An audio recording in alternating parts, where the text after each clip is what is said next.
What's up, Sammy? Parker. Happy Thursday to you, brother. It's a wonderful Thursday, even though it was very, very hot this week, as well as that hurricane poured through New York City. I don't know if you got hit by it at all, but, dude, it rained like a mother. No, we were all good and safe here in D.C. Hopefully Elevation Nation and you are safe and staying cool and staying dry and enjoying the end here of summer.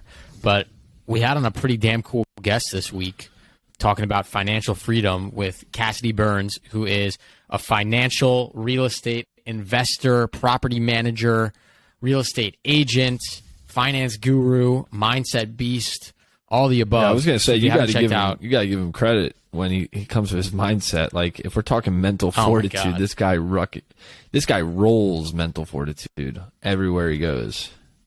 Yeah, he kicks our asses. But it was a great episode, so I'd highly recommend you check it out, Elevation Nation, if you hadn't. But in honor of Cassidy and a financially free mindset that his episode was about, Parker and I wanted to dive a little bit deeper into finances because this is a topic that I think, one, is not taught well enough in school, and two, most young adults are facing it right now.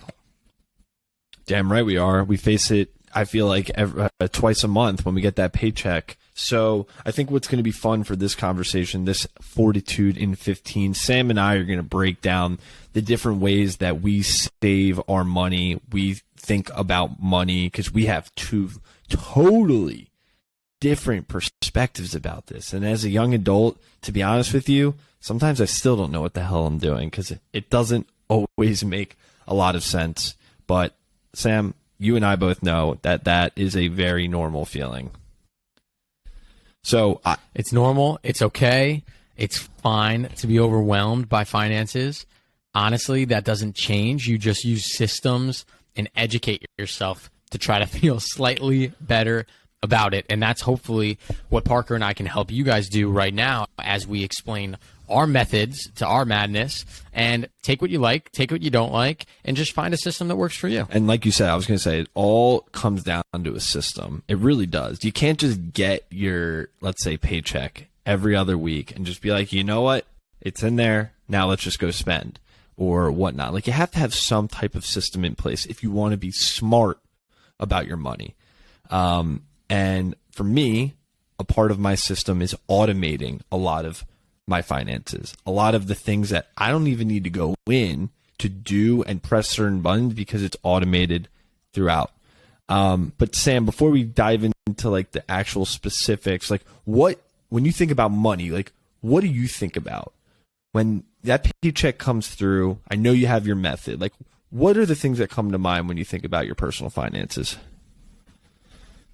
Net worth.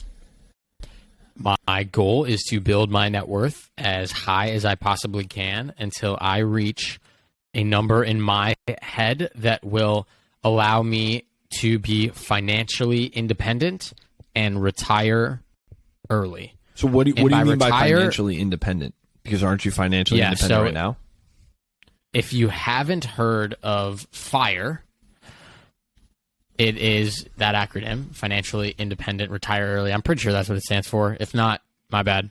But essentially what it means is that you can be financially independent from a consistent paycheck and you are able to retire early. That doesn't mean sit on the beach, but it could.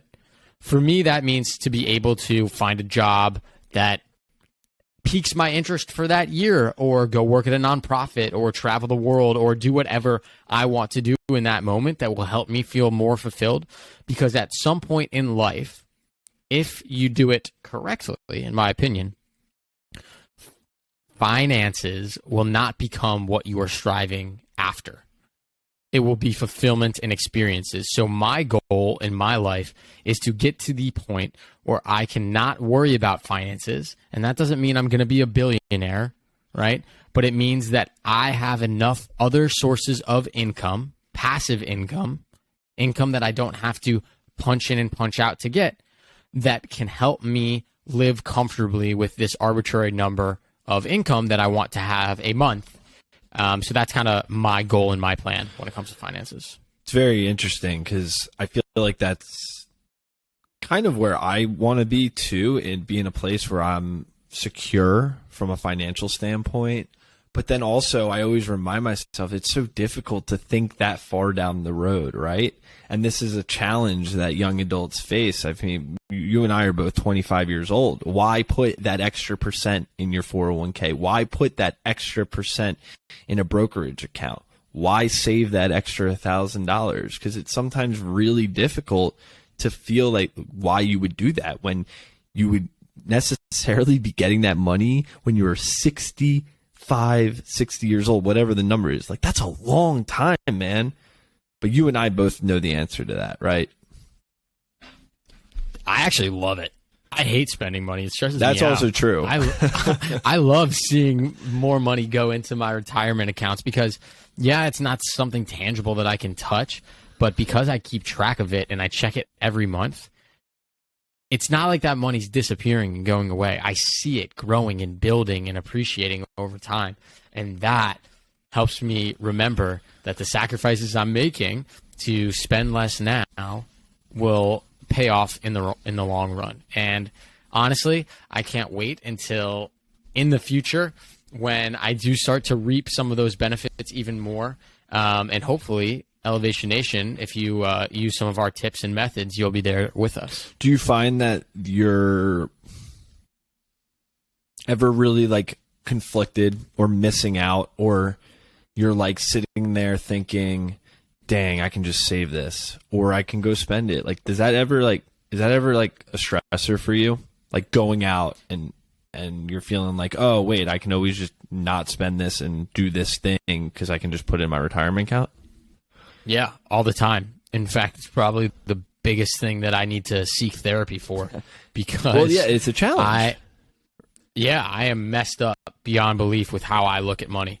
So it's not necessarily a good thing. I sometimes put too much stress in purchasing and experiencing and living in the moment and treating myself because I do get such a rush from saving and investing and finding new ways to make more money with that money that I don't even enjoy spending it, which is not good, not where you want to be because you want to enjoy life. So it's finding that balance. So I definitely am not the perfect model to look up to. No, I think it's a perspective, Sam, and like everyone has their perspective, everyone has their ways. For me, I think I'm the complete opposite. Like I said, I automate a lot of things. So, for example, I'll break down my method for you. Thanks to Ramit Sethi, I've quoted him many times on the podcast. Read his book. It's like $5. I Will Teach You to Be Rich. I read it. I've given it to many people. It's an incredible book because it changes your perspective and the way you think about money. And something that I took away from that book was that you can automate a lot of things and you can change the way you think about the money that you have. And I guess a little piece of what I do is basically I automate everything to a T, whether that's there's a percentage amount money that goes into my retirement accounts, there's a percentage amount that goes into my savings, percentage that goes away for rent, and all the fixed things that I know I'm going to have to pay for every single month, and that's automated. And then after that, I have a certain amount of money left. And instead of Sam, like figuring out a way to not spend that money so I can save it, Ramit teaches you in the book that if you've done your part in saving and investing and paying off the bills that you're going to have every month, the rest of the money that you have left should be free to spend. And by having that freedom to spend that money how you want, gives you, in his mind, a rich life. And it's a great method, especially if you're starting out and don't know how to really build your systems and processes. This is a great book to read to really set up that automation so that you can still live a fulfilled life. Do you keep a budget? You keep a budget, right? Yeah. 100%. Every month. I mean, I have a very absurd system that I implemented. I use an app called Mint that is linked to my credit card spending that tracks all my credit card purchases. And then I also am able to enter my 2 paychecks and any other passive income that I have coming in I enter that as my income. And then at the end of the month, I have a ginormous spreadsheet that I have customized the crap out of that shows That's through Mint? how much money came in. Or you No, made I it? made it myself. Yeah. Oh, man.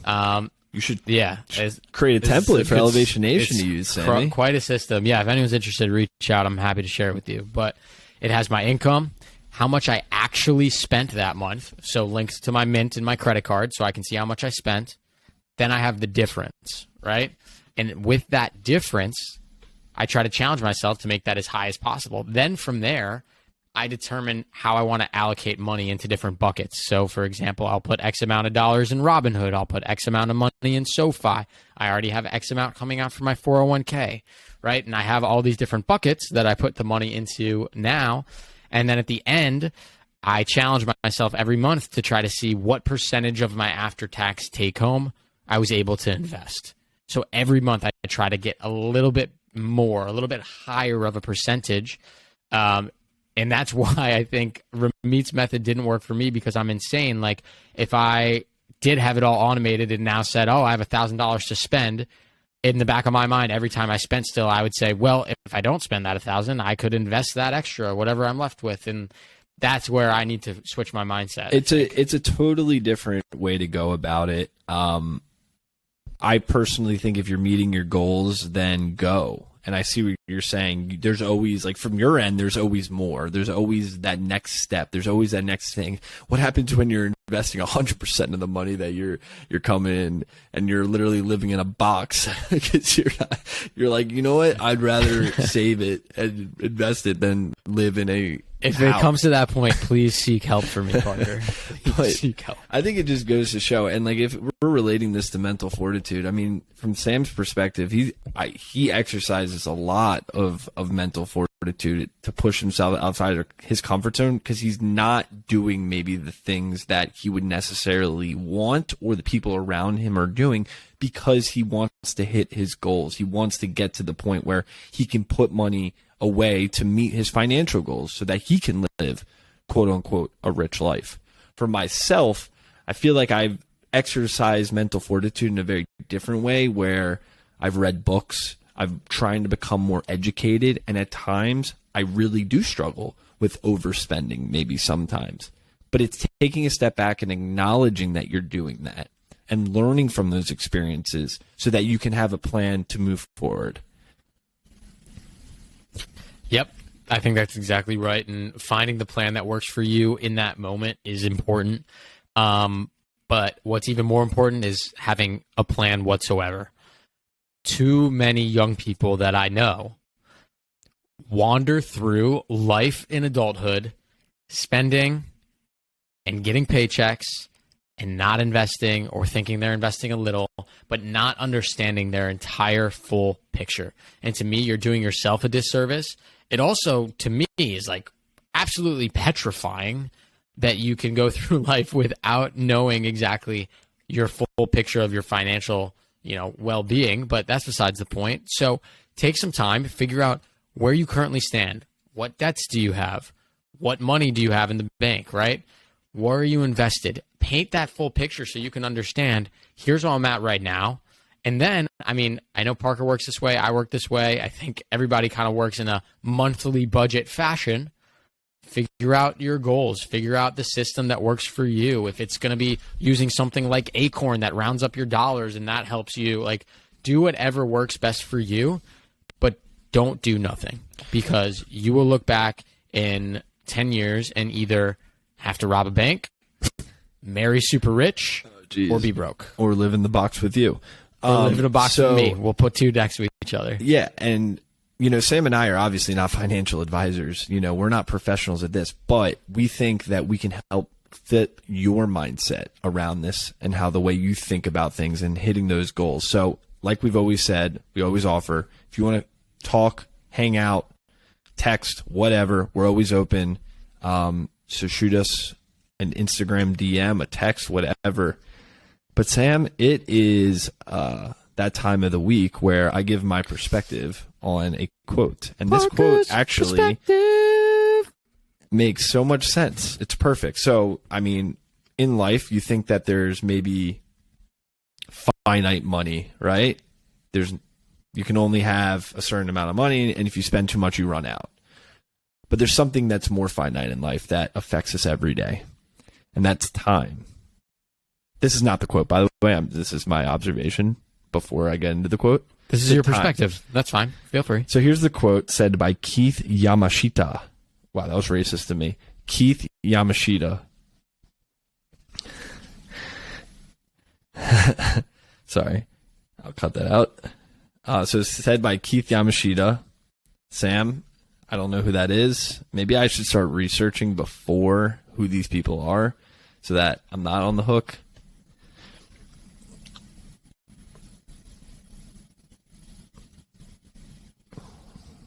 He has no idea, everyone. So I'm just going to go to it. He's an author. Author, okay. The quote is, how we spend our time is how we spend our days. How we spend our days is how our life goes. How our life goes determines whether we thought it was worth living. Whew. So many play on words there with like spending, worth, money, time. Damn, Keith. Yeah, I mean, this is a very interesting quote because time is finite. It's the only thing we can't really get back. I mean, there's other things too in life, but this is something that we know is going to always deteriorate and get smaller and smaller in our life, and just makes me think, like, take a step back. How are you spending your time in the day? Because you're generally spending that time the same way many days. And then over time, that's what your life is going to become. So are you in a place where you think you want to spend your life doing this? I don't know. Maybe it is, maybe it isn't. Have some introspection, write some things down. Maybe it's time to make a change, or maybe it's time to just continue to elevate. That's my perspective. And on that note, Elevation Nation, until next week, peace.